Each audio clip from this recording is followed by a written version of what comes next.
என்னுடைய தோழர்கள், தோழிகள் எல்லாருக்கும் என்னுடைய வணக்கம். வணக்கம் வணக்கம்.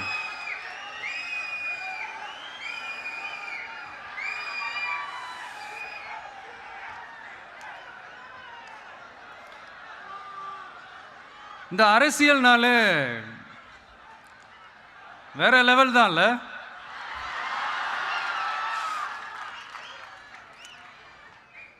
ஏன்னா இந்த அரசியல்ல மட்டும்தான் வித்தியாசமான ஒன்று நம்ம பார்க்கலாம்.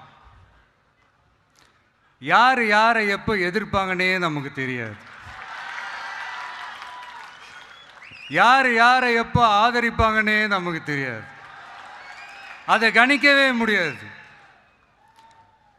அதனால தான் இந்த அரசியலில் மட்டும் முன்னாடிலாம் சொல்லி நம்ம கேள்விப்பட்டிருப்போம், நிரந்தர நண்பனும் நிரந்தர எதிரியும் இல்லைன்னு சொல்லுவாங்க. அரசியலுக்கு யார் வேணாலும் வரலாம், அது ஒரு ஜனநாயக உரிமைன்னு சொல்லுவாங்க.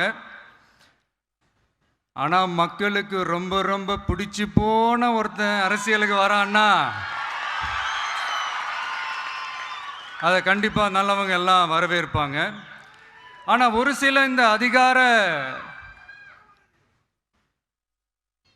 இல்லை அது வேணாம், ஒரு சில பேருக்கு மட்டும் கொஞ்சம் எரிச்சல் வரத்தானே செய்யும். அது இருக்கும் தானே.